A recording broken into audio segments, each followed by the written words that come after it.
Major ఇక్బాల్‌కున్న mentally disabled కూతురు character వెనక పాకిస్తాన్‌లో ఉన్న ఒక డార్క్ రియాలిటీ ట్రెడిషన్ ఉంది మామ. దాన్ని చాలా సబ్టల్‌గా చూపిస్తా వచ్చారు డైరెక్టర్. 'జస్కీరత్‌కి' కొంచెం హారిజాంటల్ స్ట్రైప్స్ ఉన్న టీ షర్ట్ మీద కొంచెం అబ్సెషన్ ఉన్నట్టుంది. తను అవే వేసుకుంటాడు అండ్ తన కొడుకుకి కూడా అవే కొంటాడు.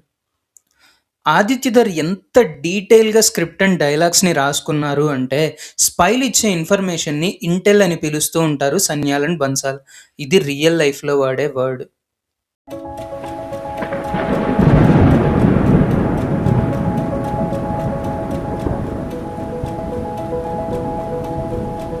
హాయ్ మామ. మీ ప్రేమకి చాలా చాలా ధన్యవాదాలు. ఇంకా మ్యాటర్‌లోకి వస్తే, ఈ వీడియోకి ఎలాగో అడిగినట్టుగా 1,000 లైక్స్ అయితే కొట్టలేదు. కనీసం ఈ వీడియోకైనా కొట్టండి మామ. Please I kindly request. Next video ఫాస్ట్‌గా దింపటానికి మోటివేషన్ వస్తది. కాన్ఫిడెన్స్ పోయిందిరా. బాలు కొంచెం ఎంకరేజ్మెంట్ కావాలరా. మీరు లైక్స్ ఇస్తే ఎంకరేజ్మెంట్ వచ్చేసిద్ది. సర్లే, ముందు మనం వీడియో స్టార్ట్ చేద్దాం. మీకు అసలే చెప్పాల్సిన విషయాలు బోల్డ్ ఉన్నాయి. అన్ని సార్లు సెట్ ప్రాపర్టీస్ విజువల్స్లోనే పీక్ డీటెయిల్స్ ఉండవు. కొన్ని సార్లు డైలాగ్స్లో కూడా పీక్ డీటెయిల్స్ ఉంటాయి. అజయ్ సన్యాల్ అండ్ సుశాంత్ బన్సాల్ డిస్కస్ చేసుకునే టైంలో హంజా ఇచ్చే ఇన్ఫర్మేషన్ని ఇంటెల్ అని రిఫర్ చేస్తారు. హంజా ఇచ్చిన ఇన్ఫర్మేషన్ కరెక్టే సార్ అనే బదులు హంజా ఇచ్చిన ఇంటెల్ కరెక్టే సార్ అని అంటాడు. ఈ ఇంటెల్ అబ్రివేషన్ ఇంటెలిజెన్స్ అని. మూవీలో చాలాసార్లు ఇన్ఫర్మేషన్ అనే వర్డ్కి బదులుగా ఇంటెల్ అనే వర్డ్నే వాడతారు. ఎందుకంటే రియల్ లైఫ్లో ఆర్మ్డ్ ఫోర్సెస్ అండ్ స్పైస్ ఇచ్చే ఇన్ఫర్మేషన్ని ఇంటెల్ అని అంటారు. ఇన్ఫర్మేషన్ అంటే సాధారణ సమాచారం, కానీ ఇంటెల్ అంటే పరిశీలించిన సమాచారం.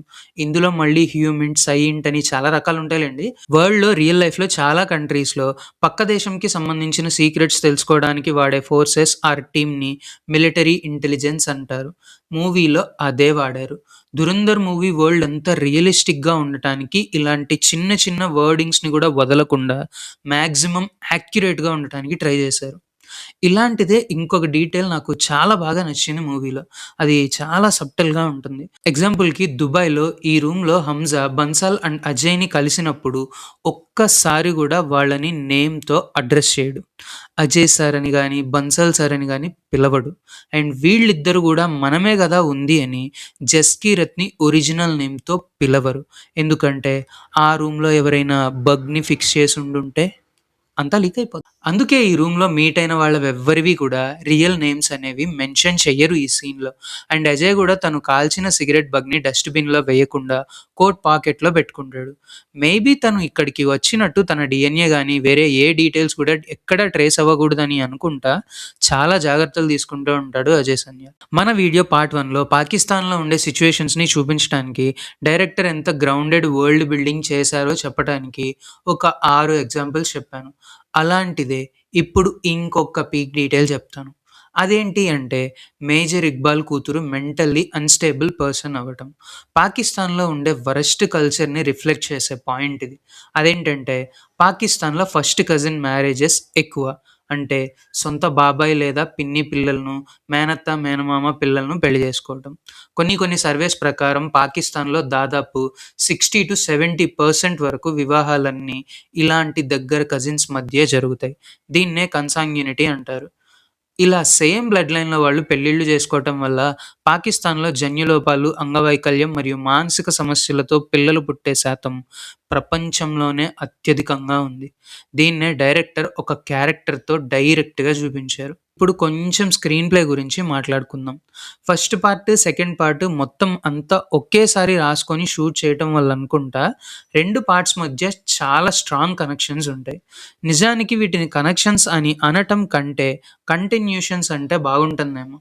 ఫస్ట్ పార్ట్ చూశాక నాకు కలిగిన ఫస్ట్ డౌట్, ఉరి శిక్ష పడ్డ వాళ్ళని స్పైగా వేరే దేశానికి పంపితే వాళ్ళు నిజాయితీగా ఉంటారా అని.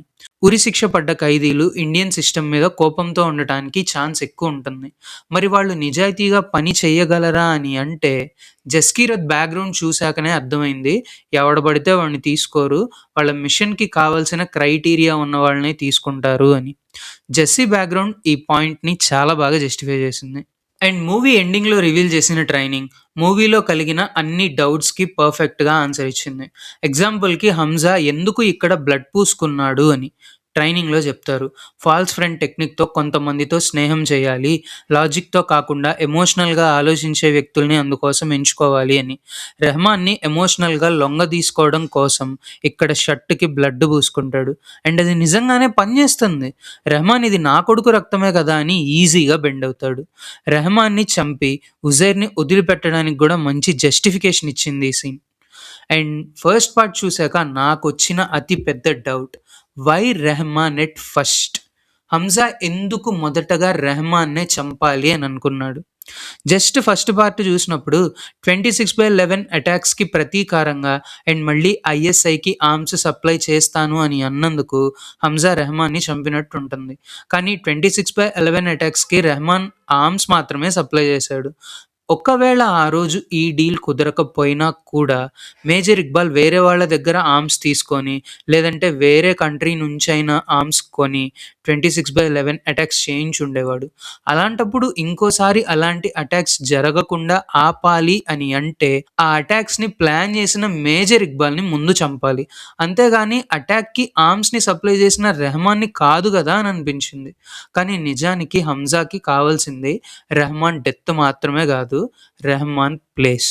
ఆ ప్లేస్ నుంచి మేజర్ ఇక్బాల్ అండ్ కోకి అందుతున్న సహకారాన్ని ఆపాలి అని అనుకున్నాడు. అండ్ తను ఎంత పెద్ద స్పై అయినా, ఆలం ఎంత 6 ఇయర్స్ నుంచి నెట్వర్క్ ఏర్పాటు చేసుకున్నా కూడా అస్లాం చౌదరి, మేజర్ ఇక్బాల్, ఖన్నాని, బడే సాబ్ లాంటి పెద్ద తలలని లేపాలి అంటే హంజా సొంత బలం ఒక్కటే సరిపోదు. వాళ్ళ కంట్లో పడవటానికి హంజాకి ఒక వేలు కావాలి. ఆ వేలే బలోచ్ రెబెల్ లీడర్ షిరానీ సాబ్. అందుకే అలా షిరానీ సాబ్ మద్దతు కావాలి అని అంటే షేర్-ఏ బలోచ్ అవ్వాలి. అందుకే ముందుగా రెహమాన్‌కి స్పాట్ పెట్టాడు. ఇప్పుడు పర్ఫెక్ట్‌గా ఫిట్ అయింది స్క్రీన్ ప్లే అని అనిపించింది నాకు. ఇలా హంజా చేసిన ప్రతిదీ తనకి ట్రైనింగ్‌లో నేర్పించారు. ఎండ్ టైటిల్స్‌లో రోలింగ్‌లో వచ్చిన ఈ ట్రైనింగ్ సీన్స్ మూవీలో చాలా సీన్స్‌కి జస్టిఫికేషన్ ఇచ్చాయి. ఫస్ట్ పార్ట్‌లో 8 చాప్టర్లు ఉంటే సెకండ్ పార్ట్‌లో మాత్రం 7 చాప్టర్లే ఉన్నాయి. కానీ ఇలా మూవీ స్క్రీన్ ప్లేని ఎపిసోడిక్ స్ట్రక్చర్‌లో ప్రెజెంట్ చేసిన అతి కొన్ని సినిమాల్లో మన తెలుగు సినిమా కూడా ఒకటుంది. ఆ మూవీ మీద కూడా మన ఛానల్‌లో ఒక వీడియో ఉంది మామ. ఈ వీడియో అయిపోయాక అది కూడా చూసేయండి చెప్తాను. చూసేయండి. మన వీడియో పార్ట్ 1లో నేను వీడియో లెంత్ కోసం ఇగ్నోర్ చేసిన నేమ్స్ డీటెయిల్స్‌ని ఇప్పుడు చెప్తాను. అజయ్ సన్యాల్ అనేది రియల్ లైఫ్ క్యారెక్టర్ నేమ్‌కి ఫిక్షనల్ నేమ్ గదా! ఆ నేమ్‌ని ఎలా ప్లేస్ చేశారు అంటే ఒరిజినల్ నేమ్‌కి దగ్గరగా ఉండేలాగా, at the same time character personality reflect అయ్యేలాగా పెట్టారు. అజయ్ అంటే ఓటమి లేనివాడు, సన్యాల్ అంటే ఆలోచనాపరుడు, మార్గదర్శి అని అర్థం. తను మాట్లాడే మాటలు గూడా అలానే ఉంటాయి. లైక్ యాక్షన్ ప్లాన్స్ అన్నీ తయారు చేసి వాళ్ళకొక రూట్ చూపించేది అజయ్యే కాబట్టి నేమ్‌ని అలా పెట్టారు. స్పై అయిన హంజా అలీ మజారీ నేమ్ చూస్తే హంజా అంటే స్ట్రాంగ్ అండ్ దృఢమైన వాడు అని, అలీ అంటే తెలివైన వాడు అని మీనింగ్. మజారీ అనేది తన పేరు కాదు, అది బలోచ్‌లో ఉండే ఒక తెగ పేరు. అది వినగానే హంజా బలోచ్‌లో ఉండే చాలా తెగలలో ఏ తెగకి చెందినవాడు అని అర్థమైపోయిద్ది. అందుకే ఆ పేరు రాశారు క్యారెక్టర్‌కి. అండ్ అందరూ దురంధర్లు ఎందుకు కాదో ఇప్పుడే చెప్పేస్తాను.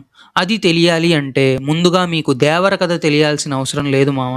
మూవీ టైటిల్ అయిన 'దురంధర్' అనే పదానికి మీనింగ్ తెలిస్తే చాలు. దురంధర్ అని అంటే బాధ్యతని, భారాన్ని మోసేవాడు అని అర్థం. భారత ఇతిహాస పురాణాలలో దురంధర్ అనేది అర్జునుడికో, దుర్యోధనుడికో, భీష్ముడికో, మరెవరికో మారు పేరేం కాదు. దురంధర్ అనేది ఒక బిరుదు. యుద్ధాన్ని, బాధ్యతని సమర్థవంతంగా మోస్తూ నడిపించే అర్జునుడు, భీష్ముడు లాంటి గొప్ప నాయకులకిచ్చే బిరుదు. ఆలంలాగా, రిజ్వాన్ లాగా అక్కడ జస్ట్ ఉండటం మాత్రమే కాదు, మొత్తాన్ని ఏలే నాయకుడే దురంధరుడు అవుతాడు. అలా ఏలేది జస్కీరత్ కాబట్టే జస్కీరత్తే ధురంధరుడు అయ్యాడు. అండ్ జెస్సీతో పాటు ఉన్న ఇంకొక అసలైన ధురంధర్ జమీల్ జమాలి. అందుకే ఆ ట్విస్ట్‌ని రివీల్ చేసే చాప్టర్‌కి 'దురంధర్' అనే టైటిల్ పెట్టారు. అండ్ నా థియరీని సపోర్ట్ చేసే ఇంకొక పాయింట్ ఉంది మూవీలో. అదేంటంటే ఆపరేషన్ దురంధర్ స్టార్ట్ అయింది 2001లో. జస్కీరత్ పాక్ వెళ్ళింది 2004లో. కానీ అంతకంటే ముందు నుంచే స్పైలు అక్కడున్నారు. ఎగ్జాంపుల్‌కి ఆలం అండ్ జమాలి. కానీ ఇక్కడ జస్ట్ స్పై మాత్రమే కాదు, మొత్తాన్ని ఏలే నాయకుడే దురంధరుడు మిషన్. అండ్ అది ఎవరో కాదు, అది హంజా. ఇలానే మేజర్ ఇక్బాల్‌ని 'డెత్ ఆఫ్ ఏంజెల్‌గా రిఫర్ చేయటానికి రీజన్ ఈ మేజర్ ఇక్బాల్ క్యారెక్టర్ ఇన్స్పిరేషన్ అయిన ఇలియాసీ కశ్మీరీ. ఈడిని టెర్రరిస్టులంతా కలిసి మౌత్ కా ఫరిష్తా అని పిలిచేవాళ్ళు. దీనికర్థం మృత్యుదూత అని. అలాంటి మృత్యుదూత మూతి పగలగొట్టేది ఈ రాత్ ఆఫ్ గాడ్. అంటే దేవుడి తీవ్ర ఆగ్రహం. నిజం చెప్పాలి అంటే దేవుడి ఉగ్ర రూపం ఇది. అందుకే ఇలా రిఫర్ చేశారు డైరెక్టర్. ఈ 'జఫా రాజా' గురించి, ఈ 'జంగిల్ రాజా' గురించి మాట్లాడుకోబోయే ముందు ఇంకొక్క డీటెయిల్ చూద్దాం. నాకెందుకో 'హంజా'కి కొంచెం హారిజాంటల్ స్ట్రైప్స్ ఉన్న టీ షర్ట్ మీద అబ్సెషన్ ఉందేమో అనిపిస్తుంది. తను అవే వేసుకుంటాడు అండ్ తన పిల్లాడికి గూడా అవే కొంటాడు. 'బడే సాహెబ్' ఇంటి బయట గోల్డెన్ ఈగల్స్, ఇంటి ముందు గోల్డెన్ లయన్స్, ఇంటి లోపల గూడా లయన్ సింబల్స్, లయన్ మనుషుల్ని వేటాడే పెయింటింగ్ ఉంటుంది. ఈగల్స్‌కి ఇస్లామిక్ పోయెట్రీ అండ్ కల్చర్‌లో మంచి వాల్యూ ఉంది. అందుకే అలా పెట్టించుకున్నాడేమో. బట్ వాడిని వాడు సింహంతో పోల్చుకుంటున్నాడు. అందుకే అలా ఎక్కడ పడితే అక్కడ ఈగల్స్, గోల్డెన్ లయన్స్ అండ్ పెయింటింగ్స్‌ని పెట్టించాడు. యాక్చువల్‌గా డైరెక్టర్ ఇక్కడ డైరెక్ట్‌గానే పాకీ గవర్నమెంట్‌కి ఎత్తుపెట్టారు. చాలామంది టెర్రరిస్టులు మా దేశంలో లేరు అని అంటూనే అక్కడ గవర్నమెంటే వాళ్ళకి సెక్యూరిటీ ఇచ్చి మరీ ఎలా కాపాడుతుందని డైరెక్ట్‌గానే ఏశారు. వీడు సింహంలాగా పోల్చుకుంటున్నాడు గానీ నిజానికి వీడొక నక్క. ఆ నక్కని వేటాడే సింహం ఇక్కడుంది. దానికి రిఫరెన్సే ఈ పెయింటింగ్. మేబీ ఈ నక్కల గుంపు మధ్యలో ఉన్న సింహమే ఈ జమాలి అని కూడా అర్థం అయ్యుండొచ్చు. నేనైతే అలానే అనుకుంటున్నాను. ఇప్పుడు కొంచెం ఈ 'జంగిల్ రాజా' గురించి చూద్దాం. మేజర్ ఇక్బాల్ విషయంలో I agree with brigadier Jahangir. ఈడు నిజంగానే పనికిమాలినోడు. ఎందుకు అంటే సింపుల్‌గా ఒక్క చిన్న ఎగ్జాంపుల్ చెప్తాను. 'హంజా' ఒక ఇండియన్ అసెట్ అని కన్ఫర్మ్ అయింది. అదే 'హంజా' రేపు పెద్ద మొత్తంలో ఆర్మ్స్ డెలివరీ ఇవ్వబోతున్నాడు. వీళ్ళకి 'హంజా' గురించి తెలుసు అని 'హంజా'కి తెలుసా లేదా అనేది పక్కన పెట్టండి. ఒక ఇండియన్ అసెట్ ఇండియా మీద అటాక్ చేయటానికి వెపన్స్ సరిగ్గా డెలివరీ ఇస్తాడు అని అంటే ఎలా నమ్మాడీడు? ఈడి నెగ్లిజెన్స్ కాకపోతే ఇండియన్ అసెట్ అని తెలిసాక కూడా అంతమందిని లేపేసిన బ్యాక్‌గ్రౌండ్ ఉంది అని తెలిసాక, షేరియా బలోచ్ లాంటి సపోర్ట్ గూడా ఉంది అని తెలిసాక ఏమాత్రం ప్రిపేర్ అవ్వకుండా ఊరక గుండు కొట్టుకొనొచ్చి నుంచున్నాడు. ఇందుకే వీడి నాన్న పనికిమాలిన ఎదవ అని తిట్టేది. నిన్నందుకే పనికిమాల ఎదవా అని మీ నాన్న తిట్టేది. అదేంటంటే ఇదంతా ఎందుకు చెప్తున్నాను అంటే, మేజర్ ఇక్బాల్ క్యారెక్టర్ రైటింగ్‌లో ఫ్లాస్ అనేవి లేవు. ఆ క్యారెక్టర్‌లోనే ఫ్లాస్ ఉన్నాయి. అందుకే ఆ క్యారెక్టర్‌ని అలానే చూపించారు. అండ్ ఈడు ఇంత వాగాడు. కల్మా చదివిస్తా అన్నాడు, కాట్నా చేయిస్తా అన్నాడు. ఇన్ని వాగి ఒక్క దెబ్బకి పడిపోయాడు. అంతే ఒక్కటే షాట్. కానీ ఆ షాట్ ఎంత గట్టి షాట్ అంటే వాడి బంగారం పళ్ళు ఊడి ఆ నెత్తురులోనే పడిపోయాయి. అంత గట్టి షాట్ పడింది వాడికి. అందుకే కిక్కురుమనకుండా ఎళ్ళిపోతున్నాడీడ. బట్ మేజర్ ఇక్బాల్ ఎందుకు గుండు కొట్టుకున్నాడు అని అంటే, దీనికి ముందు సీన్ దానికి ఆన్సర్ ఇస్తది. ఇండియా మీద అటాక్ చేయడానికి సెలెక్ట్ అయిన ఒక ముజాహిద్దీన్‌కి గుండు చేయించడం చూడొచ్చు ఈ సీన్‌లో. తన మెషిన్‌కి ముందు ప్రిపరేషన్ లాంటిదిది. ఒకవేళ జిహాద్‌లో చస్తే జన్నత్‌లోకి అదే స్వర్గంలోకి వెళ్ళేటప్పుడు శుభ్రంగా వెళ్తారు అని. అందుకే ఇక్కడ వీడికి గుండు కొట్టిస్తారు అండ్ ఈడు గూడా గుండు కొట్టుకుంటాడు. ఈ సీన్‌లో జస్కీరత్‌ని అజయ్ కన్విన్స్ చేయడం చూస్తే వెపన్స్ కోసం రెహమాన్‌ని మేజర్ ఇక్బాల్ కన్విన్స్ చేయడం గుర్తొచ్చింది. బలిదాన్ గురించి వీడు చెప్తాడు. బలవ్వటానికి సిద్ధమా అని అడుగుతాడు. అండ్ బన్సాల్ గూడా బలిదాన్ గురించి చెప్తారు. బలిదానం గొప్ప ధర్మం అని నేర్పిస్తారు. వీళ్ళ బలిదాన్ వేరే వాళ్ళ నాశనం కోసం. వీళ్ళ బలిదాన్ వేరే వాళ్ళని కాపాడటం కోసం. Both are not same. రెండు పక్కల వాళ్ళు ప్రాణాలను లెక్క చేయకుండా పణంగా పెడతారు. కానీ ఒకళ్ళు వేరే వాళ్ళని చంపటం కోసం ప్రాణాలను పణంగా పెడితే, వీళ్ళు తమ దేశాన్ని, అమాయకుల్ని, క్రూరుల నుంచి కాపాడటానికి వాళ్ళ ప్రాణాలని పణంగా పెడతారు. Both are not same. వీళ్ళు చంపేది కేవలం వీళ్ళ వ్యాపారం కోసం. ఇక్కడ చెప్తాడు, అక్కడ మంటలు రగులుతున్నంత కాలం ఇక్కడ మన వ్యాపారాలు చక్కగా సాగుతాయి అని. కానీ వీళ్ళు వీళ్ళ దేశం కోసం పోరాడుతున్నారు. అదే ఇద్దరికీ తేడా. Both are not same. ఈ పాయింట్సే 'హంజా' ఇక్కడ ఎలీనాతో చెప్పే విషయాన్ని జస్టిఫై చేస్తాయి. వీళ్ళతో మాకెంత డేంజరో పాకిస్తాన్ ప్రజలకు కూడా అంతే డేంజర్ అని. అండ్ ఇప్పుడు కొంచెం దురంధరుల గురించి మాట్లాడుకుందాం. సరిహద్దుల్లో నిలబడి దేశాన్ని కాపాడే వాళ్ళని అందరూ చూస్తారు. కానీ శత్రు దేశాల్లోకి వెళ్ళి మన దేశాన్ని కాపాడే వాళ్ళను ఎవ్వరూ చూడరు. వాళ్ళకు యూనిఫామ్ ఉండదు. చరిత్ర పుస్తకాల్లో వాళ్ళ పేరు ఉండదు. వాళ్ళు సాధించే విజయాలకు పరేడ్లు జరగవు. కానీ మన దేశం ప్రశాంతంగా నిద్రపోతుంది అంటే ఆ నిద్ర వెనుక వాళ్ళ ప్రాణాల త్యాగం ఉంది. వాళ్ళు కాల్చే బుల్లెట్ కంటే వాళ్ళు సేకరించిన సమాచారమే 1,00,000 రెట్లు ప్రమాదకరం. దేశం కోసం యుద్ధం చేసే సైనికుడు శత్రువుని ఎదుర్కొంటాడు. కానీ స్పై మాత్రం శత్రువు మధ్యలోనే జీవిస్తూ ప్రతి క్షణం మరణంతో ఒప్పందం చేసుకొని ముందుకు సాగుతాడు. పట్టుబడితే ప్రభుత్వం కూడా గుర్తించదు, విడిపించలేదు. చనిపోతే జాతీయ పతాకం దేవుడెరుగు, శవం కుక్కలు చింపిన విస్తరవుద్ది.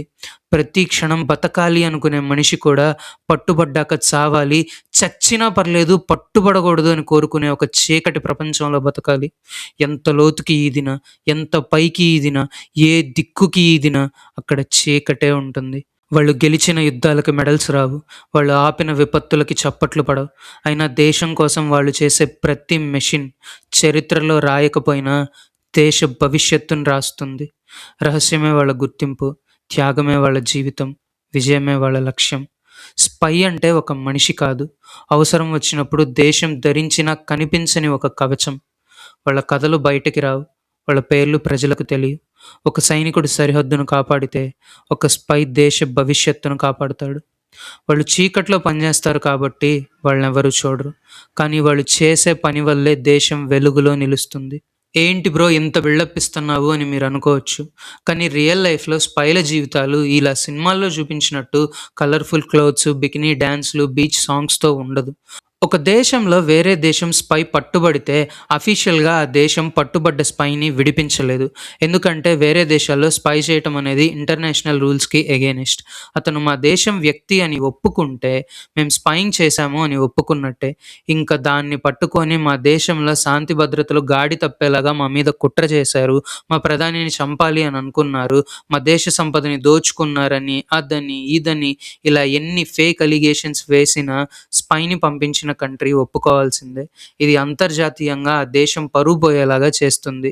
ఇది ఆ కంట్రీ ఎక్స్పోర్ట్స్ మీద, ఇంపోర్ట్స్ మీద, ఇంటర్నేషనల్ బిజినెస్ మీద, ఇంటర్నేషనల్ అఫైర్స్ మీద ఎంత నెగటివ్ చేస్తుందంటే అంత నెగటివ్ చేస్తుంది.